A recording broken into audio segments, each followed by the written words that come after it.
Democracy costs money. We could have totalitarian state. Hang on, the British people demanded, or the Conservative Party the British unity people demanded it. It was quite clear. What was the evidence of that? It was quite clear at the time, the polling again and again, the British people, the election before had been promised a referendum and were not given it. Yeah. The British people demanded it, and it was quite clear that, yes, of course, the Tories were going to hemorrhage votes to UKIP if they didn't give it. That is democracy in action. We can have a totalitarian state and not have these expensive elections if you prefer, but some of us quite like a chance to vote. All right. Brilliant. To go back to the actual question about Boris, the one thing I hate about this, I really dislike it, is being at odds with the Prime Minister, a man I admire very, very much.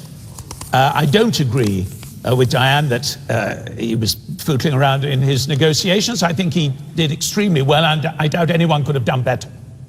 It is the organisation he was wrestling with that I have my doubts about, not about him. And I think where it's helpful for Michael Gove and for Boris Johnson and so on to come onto the out team is it allows us to see this is a genuine thing where all sorts of people can be split, where we'll have all political beliefs on one side and the other, where this is a different question to the ones normally. And after it's done, after the referendum is finished, we must then rebond. We must bring ourselves back together. And I think it helpful, just as I would find it very helpful if any of the Labour heavyweights would come into the out campaign, then you would have a real sense of the fact that this is a sort of almost equal discussion that we have to have. So I think it's helpful. Whether Boris himself persuades people to join it, you know, obviously I hope he does, because that's my team. But, you know, we'll have to see. But I think it makes the out argument and the in argument feel fairly equally balanced, which can only be a good thing. But Julian, do you really think that when this is over, the Conservative Party will be able to rebond? Yes. All right. Because I know that all political parties have had to go through these very difficult schisms, and then you just have to get over it. It's like a family. I will never speak to you again, you say, as you flounce out and slam the door. And sure enough, by Christmas, there you are. You know. And that'll you don't even have to wait to Christmas. You wait for the next episode on the following Sunday. Let's just come to sovereignty, which Julian's been talking about. Michael Gove, Justice Secretary, who we know thinks the thing won't hang together legally anyway, said that every single day, every single minister's told, yes, Minister, you're a minister. Yes, I understand that. I'm afraid it's against EU rules. I know, my colleagues in government know, it happens all the time. When he wants sovereignty restored, isn't he right to say that you're suffering all the time, in your position at DEFRA, from rules that you don't have any? We've talked about whether, you know, the European Parliament has anything, things that you actually have no direct effect over. It does vary from government department to government department. So at education, I never experienced that. In my 2 years there was never a moment where EU rules affected what we do. And actually, I think education is incredibly important, and we've got to think about all the things that we do have total say over that would get neglected if we spent 5 years renegotiating or negotiating our exit from the EU. I think that's very important. Now at DEFRA, I do have a lot more involvement with the EU. Just go back to education. Gove was your superior minister at education. He was, yes. Are you right or wrong to say what he said then? Because you just said the opposite of what he says. In the particular role I did, which was on schools and childcare, I didn't come across the EU in what I did. Did you hear Michael Gove complaining at that time about the way the EU interfered?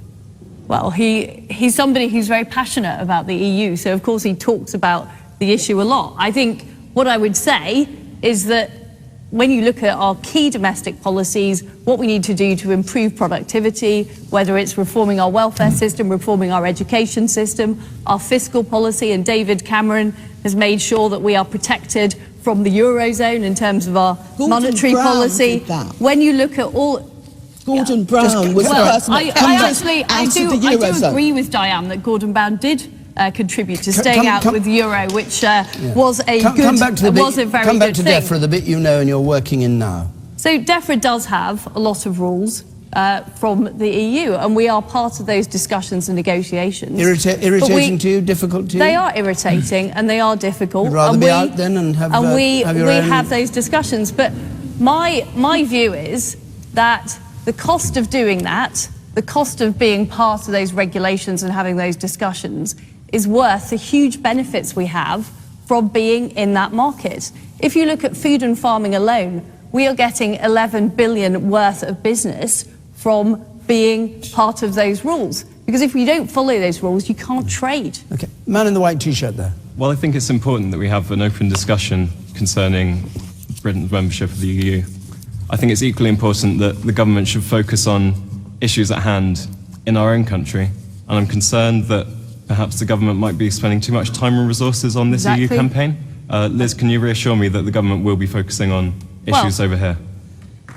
Okay, you don't have to. I am focused on issues, but I am concerned about the national energy and effort that we will take 5 years or more disentangling ourselves from the European Union. I think that It was only 2 at the start of the programme. Julian, it was at least 2. If we're any longer, it'll go to 10. That's my latest estimate. All right. We've got only 5 or 6 minutes left. I want to take one other question. We had the news.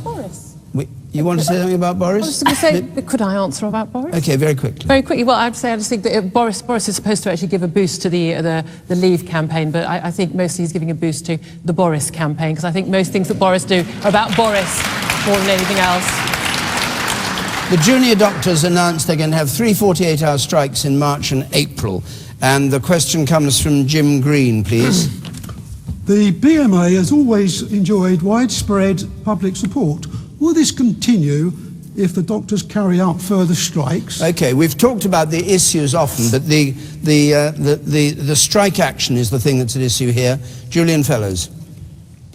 Well, the thing I don't really understand about these strikes is, obviously, when it was discovered that you had a far greater chance of dying if you went into hospital over the weekend, clearly someone had to do something about it. I don't understand if the junior doctors actually thought the Secretary of State should not address it. It's now gone from 6,000 extra deaths, we're told yesterday, to 11,000 extra deaths. So, not true. So that's what I don't understand. But the thing I mostly don't understand is that 99% of people in this country want exactly the same thing: a good, happy, clean, modern health service which looks after the people who work there and looks after the patients. That's free at the point of use. We all want it. Why is it not possible for all parties to cooperate in solving the difficulties of the NHS? And just for once, couldn't we be grown up enough to be able to collaborate instead of turning everything into a political football? All right. Giles Fraser, do you agree with that? Do you agree with him? I'm afraid I don't agree with him. Look, I wouldn't want my mum to go into hospital when there was a strike on, and I would be worried about it. And I don't think that the junior doctors want to strike. I really don't think they want to strike. But listen, here's the thing.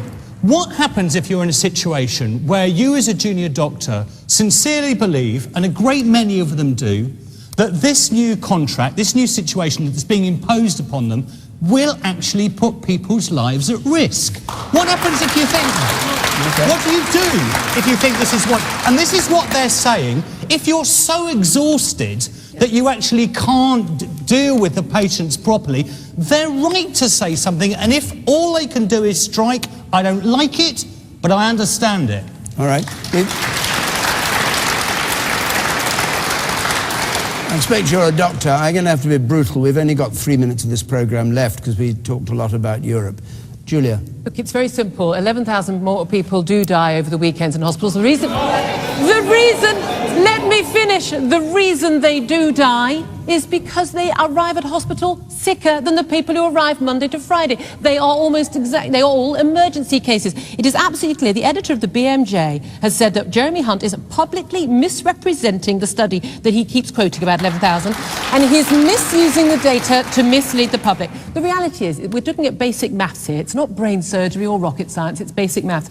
Jeremy Hunt says the new deal for junior doctors will mean more pay for fewer hours for the same number of doctors to cover more shifts. That is simply not mathematically possible. All right. Someone is lying. You, sir. The stats are wrong, and I agree with your point. 11,000 people more do not die at the weekend. The stats cover Friday, Saturday, Sunday, Monday. Yeah. They do not die at the weekend. If junior doctor staffing at the weekend was the problem, they would be dying at the weekend. They do not. The highest death rate in hospital is on a Wednesday. You have more doctors on a Wednesday than you do on a Saturday and Sunday. Yeah. It is not a weekend effect. It is misrepresented by Mr. Hunt, who is misrepresenting and lying, frankly, because when you are told something is wrong and you continually repeat it, it becomes a lie.